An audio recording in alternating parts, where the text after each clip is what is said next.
Hi friends, this is நம்ம welcome to Trichy property.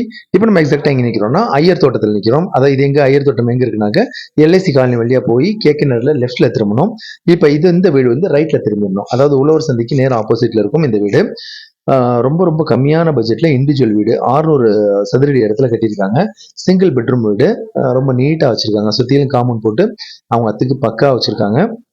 இந்த வீடு வந்து கார்னரில் இருக்கும். அதாவது கிழக்கும் தெற்கும் பார்த்த மாதிரி இருக்கும். ஒரு பெட்ரூம் இருக்கும். நமக்கு தேவைன்னா மாடியில் 2 பெட்ரூம் போட்டுக்கலாம். இந்த பட்ஜெட்டில் நீங்கள் கேகேநகர் சரௌண்டிங்கில் வீடே கிடையாது. இது கீழே வந்து சின்னதாக தான் இருக்கும். ஒரு ஹால், அதாவது ஒரு ஃபேமிலி நீட்டாக இருக்கலாம். இங்கே காவிரி வாட்டர் இருக்குது, போர் வாட்டர் இருக்குது.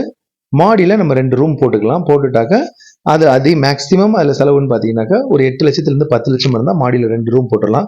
அப்போ 3 பெட்ரூம் கொண்ட வீடு நமக்கு கிடைக்கிறது கஷ்டம். இந்த பட்ஜெட்டில் 36 லட்சம் தான் இதோடைய விலை.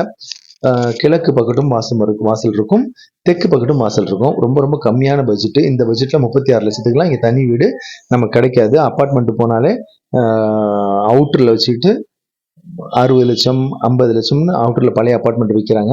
இது இண்டிவிஜுவல் ஹவுஸ் 36 லட்சம் தான். இந்த பட்ஜெட்லாம் நமக்கு அமைகிறது ரொம்ப ரொம்ப கடினம். ஏரியா ரொம்ப பியூட்டிஃபுல்லான ஏரியா, விஐபி ஏரியா, நீட்டாக இருக்கும். எல்லா வசதிகளுமே இங்கே இருக்குது. பக்கத்தில் ஸ்கூலு, காலேஜஸ், மருத்துவம், மார்க்கெட்டு எல்லாமே A to Z பக்கத்துலேயே இருக்குது. ரொம்ப நீட்டான ஏரியா. பங்களா ஸ்டைலில் இருக்கும். இங்கே விருப்பம் கான்டாக்ட் பண்ணுங்கள். கம்மியான விலை வாங்கிக்கலாம். தேங்க்யூ ஃபார் வாட்சிங் ட்ரிச்சி ப்ராப்பர்ட்டி.